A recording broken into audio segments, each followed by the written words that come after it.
Alright, so we're going to go into next, we're still graphing cosecant, secant, tangent, and cotangent, but on here, we're going to be doing phase shift, which means we're either going to shift to the left or to the right. Okay. So our first one, we have graph f of x, which equals secant of x plus pi over 4. They want us to use a domain between 0 and 3 pi. Okay, and then it says include asymptotes in your graph. So first thing we need to remember is secant happens to be the opposite of cosine. Okay. So when we're making our graph, we have to start with cosine. So our cosine graph, if you don't remember, it starts right here at 0, 1, and then it comes down, comes back up, comes down, and here is our cosine graph. Okay, so because our secant graph is based off of our cosine graph, what we're also going to do is we're going to go ahead and make the shift already. So here we have plus pi over 4. So because of the plus sign, that means that we are going to move to the left pi over 4 units. Okay, so I'm going to go ahead and see, well, how many little boxes is that? Okay, so if I look from here, from 0 to pi, there is a total of 1, 2, 3, 4. So if they want us to move to the left pi over 4 boxes, since this is already cut into 4 pieces, then all we gotta do is move to the left 1 unit, because 1 little box would be a quarter pi. Okay. So then from here, every single little point, I'm gonna move to the left 1 unit. So I'm gonna take that one, move to the left. Take this one, move it to the left. This one, I move it 1 to the left, 1 to the left, 1 to the left, 1 to the left, 1 to the left, 1 to the left. So I'm going to go ahead and just erase these little parts that I made, just so it doesn't get super messy. And then from there, I'm going to go ahead and make my graph. Okay, still with the dashed line, because this is what we're going to follow. Alright, so everywhere where we see the graph crosses the x-axis, we have an asymptote. So it crosses right here. Right here it also crosses, so we have an asymptote here. It crosses right here, so we have an asymptote here. And then it's going to cross again right here, so we have, does it? Oh no, it doesn't. It's not yet. Oh, okay. No asymptote there. So then from there, now that we have our asymptotes, then we make our little curves. So our curves are going to go based off of the maxes or the minimums that we have here. So this little piece here, and then right here, and then we have the other one right here. Okay, and so this is what our graph looks like. So let's go over some of the characteristics or some key components. So the first one is period. Now for your sine, cosine, secant, and cosecant, the period, you take 2 pi and you divide it by b. Now it is different when you have tangent and cotangent, so you'll notice this one says pi over b, that's only for tangent and cotangent. But secant, cosecant, sine, and cosine, your period, it'll be 2 pi over b. And just in case you don't remember what the period means is, we have a little u up here, we have a little u down here, and then the pattern starts all over again. Okay, so this happens with our trig functions. We have periods where it just repeats the same thing over and over and over again. So how long does it take before it completes 1 full cycle? Well, you take 2 pi and you divide it by b. Okay, if you're looking at the equation, the number in front of the x is your b. So we would do 2 pi divided by 1. Okay, which gives us 2 pi. All right, then we have amplitude. Now, amplitude only applies to sine and cosine. Okay, here we have secant, so none. Then our domain, we're going to figure out what our domain is. So here, if we look from here to here, is a quarter pi. So our first asymptote is at pi over 4. Okay, so that's 1, 2, 3, 4, 5. This line right here is going to be 5 pi over 4. 6, 7, 8, 9. This one's going to be 9 pi over 4.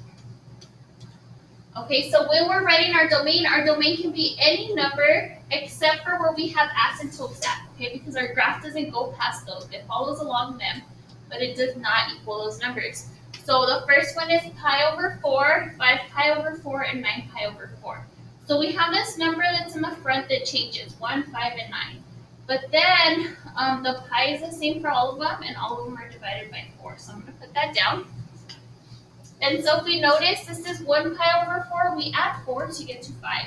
And from 5 to 9, we add 4 again. So our pattern is we're multiplying 4 times a number, okay?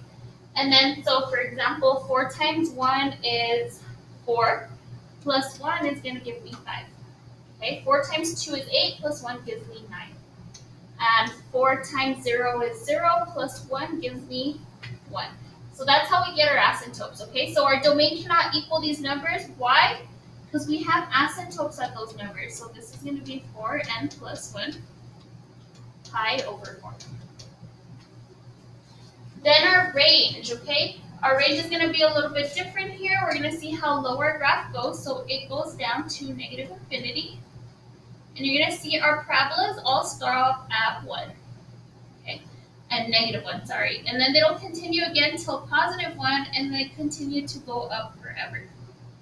So when we write our domain, it is going to be from negative infinity to negative 1.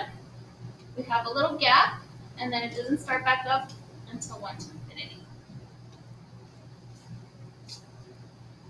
All right, the next one. So here we have tangent of x minus pi over 3. Use the domain between 0 and 3 pi. Include the asymptotes in your graph. So we're just going to use it. We're not going to stay within 0 and 3 pi. We're going to use the whole thing. But tangent, just as a little reminder, I'm going to go ahead and draw tangent. Tangent, it has asymptotes at every half. I'll do the translation in a little bit. Then we have this point right in the middle. And then our graphs look like this. Okay, this is regular tangent without the phase shift. Okay, then they want us to move minus pi over 3. Okay, so that means that we're going to move to the right this time, pi over 3 units. Okay, so that means 1 out of the 3 units we're going to move. Now, in terms of just little boxes or little squares, I'm going to go ahead and count the little boxes between 0 and pi. So between 0 and pi, there's a total of 1, 2, 3, 4, 5. There's 6 boxes, okay? But we're doing it by thirds, 1 out of the 3. So I'm going to go ahead and put it into thirds. If I put it here, here, and here, that's 3 pieces. This is 1 out of the 3. This is another 1 out of the 3, and that's the other third that makes up the whole pie. Okay, so we are going to have to move to the right 2 units, 2 boxes. So let me go ahead and erase that mess that I made. Whoops. And we are moving everything to the right 2 boxes. So I'm going to start off with my asymptotes. My asymptotes, I'm going to move them to the right 2 units. And I'm going to go ahead and erase the asymptotes that I have here. Okay. Then I'm going to go ahead and take my little squiggly lines, and I'm going to take this point and move it to the right 2 units. This point here, I'm going to move it to the right 2 units. This point here, I'm going to move it to the right 2 units. And then the other one's going to end up coming off the graph. So then I make my little squiggly lines. Still stay within my asymptotes, not crossing them. I'm going to go ahead and erase all this extra stuff I have. There we go. Now, of course, we don't need the pink one. The pink one was just a guide for us to be able to graph it. And that's what it's going to look like if we shift it to the right 2 units, or to the right pi over 3 units. Okay. So now we're going to go ahead and find the period, the amplitude, the domain, the range. So once again, the period means how long does it take to complete 1 cycle? So the number in front of the x will tell you what b is. In this case, it's 1. So pi over 1, which gives us pi. That means that it takes pi units to repeat itself over and over again. The amplitude, again, that's only sine and cosine. You can only get the amplitude of a wave. So this is not a wave, so this is none.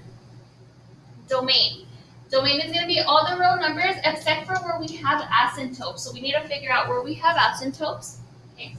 I had already said that this is cut into 6 pieces, 6 boxes. So I'm going to count. This is 1, 2, 3, 4, 4, 5. This is 5 pi over 6. 6, 7, 8, 9, 10, 11. This one's 11 pi over 6. 12, 13, 14, 15, 16, 17. This one's 17 pi over 6. And then this one over here would be negative 1 pi over 6. Okay. So when we are making the generalization for the asymptotes, all the asymptotes have one thing in common. They have a pi and they're all divided by 6. Then we look at the numbers in the front, from negative 1 to 5, from 5 to 11, from 11 to 17. The pattern is that we're adding 6 to that number. Okay, so it's going to be 6 times n. So if I want to try it out, 6 times 1 gives me 6. So to get a 5, I'm going to have to subtract 1. Okay, 6 times 2 is 12, minus 1 would give me 11. 6 times 3 is 18, minus 1 gives me 17. And then if I put 0, 6 times 0 is 0, minus 1 would give me that negative 1. Okay? So our domain cannot equal those numbers. How come? Because we have asymptotes there. These asymptotes are imaginary lines that our graphs are not going to cross. They're going to get close, but they're never going to cross these vertical asymptotes. Last, our range. Our range for this problem, if you notice, our arrows point all the way down, and then it goes up with consistency. There's no gaps, there's no holes, there's no any horizontal asymptotes blocking this range. So it is just going to be all real numbers.